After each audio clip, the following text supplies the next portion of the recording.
గారు కూడా జాయిన్ అయ్యారు. నమస్తే రామూర్తి గారు. నమస్కారం అండి.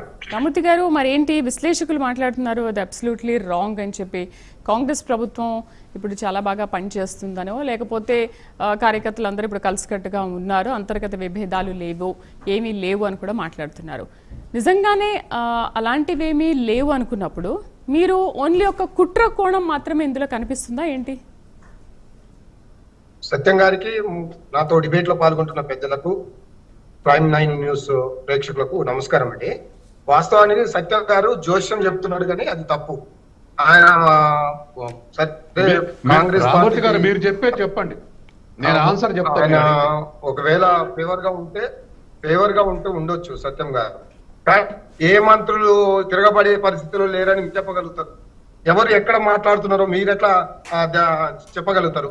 ఇక్కడ ఇంకోటి ఆడలేక మధ్యలో జరుగు బాగలేదన్నట్టు పోయి వీళ్ళకి అధికారము ప్రజలు ఇచ్చారు. అధికారంలో ఉన్న వాళ్ళు అన్ని ఏదైతే హామీలు ఇచ్చారో ఆ హామీలను నెరవేర్చాలన్న బాధ్యత వాళ్ళకున్నది. చెయ్యడం లేదు కాబట్టి ఈ రాష్ట్రంలో ఉన్న ప్రతి వర్గం ఈ ప్రభుత్వం వెంటనే దిగిపోతే బాగుంటుందని అనుకుంటున్నారు. అదే మాట మా ఎమ్మెల్యే అన్నాడు. మా ఎమ్మెల్యే ఏం తప్పలేదు. ప్రతి వర్గం కూడా, అటు విద్యార్థులు, యువకులు, నిరుద్యోగులు, అదే వృద్ధులు, మహిళలు, ప్రతి ఒక్కరు కూడా ఈ ప్రభుత్వం అబద్ధాలాడే అధికారంలోకి వచ్చింది, మమ్మల్ని మోసం చేసింది, మేము ఇప్పుడు బాధపడుతున్నాం. రియల్ ఎస్టేట్ వాళ్ళు కానీ లేకపోతే వ్యాపారులు కానీ అన్ని వ్యాపారాలు దెబ్బతిన్నాయి, రియల్ ఎస్టేట్ పడిపోయింది, ఈ ప్రభుత్వం తొందరగా దిగిపోతే బాగుండు అని ప్రతి ఒక్కరు అనుకుంటున్నారు. కాబట్టి ఆ మాట మా ఎమ్మెల్యే గారు చెప్పారు, అంతే తప్ప మేమేదో పడకూడదు. వాళ్ళు సరిగ్గా ఉంటే ప్రజలు బండబూతులు తిడుతున్నారండి. నేను మాట్లాడలేను కానీ ప్రతి ఒక్కరు కూడా మాట్లాడుతున్నారు. ఏం మాట్లాడుతున్నారు?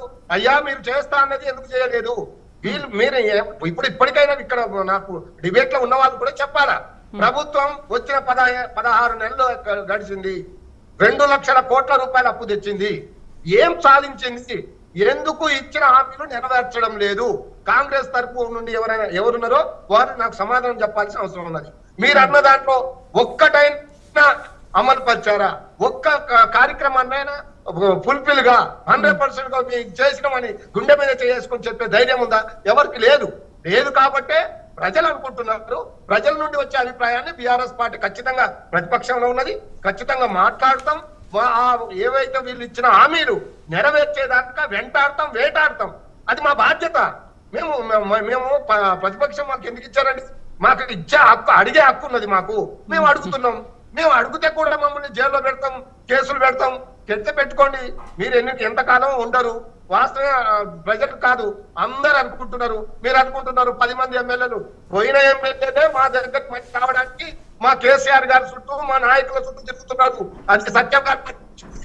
ఇంకెవరో పొయ్య మీ పార్టీలో, కాంగ్రెస్ పార్టీలో ఉన్న వాళ్ళే పెద్ద పెద్ద నాయకులు, పేర్లు చెప్పం కానీ పెద్ద పెద్ద నాయకులు ఈ ప్రభుత్వంలో మాకు సరైన న్యాయం జరిగేటట్టు లేదు అని చెప్పుకుంటున్నారు. అందుకనే ఖచ్చితంగా ఈ పార్టీ, కాంగ్రెస్ పార్టీ ఆగమయ్యే పరిస్థితి ఉన్నది. వీళ్ళే ద్రోవులు, ఎవరికి ఎవరు శత్రువులు కారండి.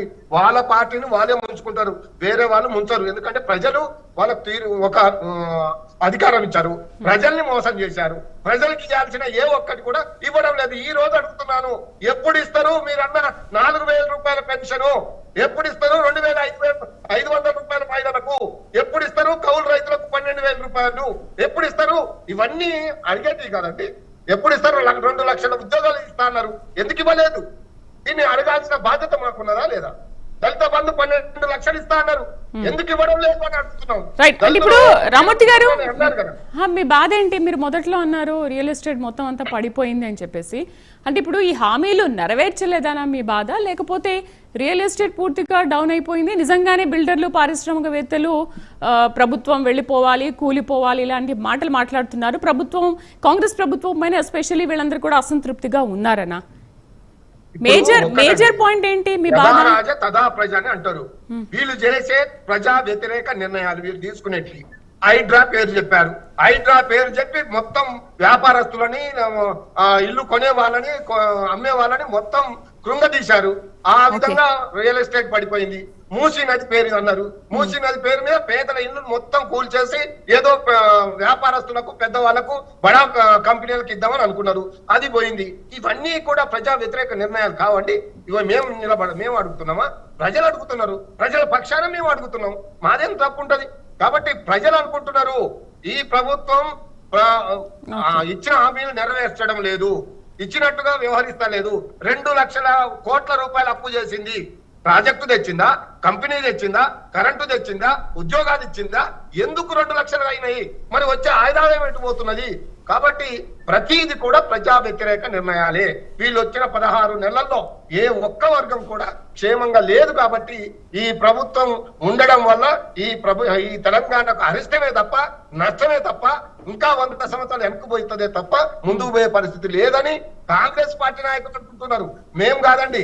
మేము ఊళ్ళలోకి పోతే ఒక్కొక్క కాంగ్రెస్ పార్టీ నాయకుడు అనుకుంటున్నారు మేము గిట్ట అనుకోలేదన్నా, గింత ఘోరంగా ఉంటది అనుకోలేదన్నా, గింత ఘోరంగా పరిపాలన చేస్తారని మా వాళ్ళు అనుకుంటలేదు అన్నా అని వాళ్ళే చెప్తున్నారు. కాబట్టి ఇక్కడ చాలా ఒక మంత్రికి ఒక ముఖ్యమంత్రికి వాళ్ళు చెప్పే మాటలకే పొంతన ఉండదు. అంటే ఇప్పటికీ అధికారుల మీద పంటలు ఏమనంటే అధికారులు బీఆర్ఎస్ పార్టీ నాయకులు అంటారు, అధికారులు బీఆర్ఎస్ పార్టీకే పనిచేస్తున్నారు అంటారు. వీళ్ళు ప్రభుత్వాలు నడుపుతున్నారా? గాడిదలు కాస్తున్నారా?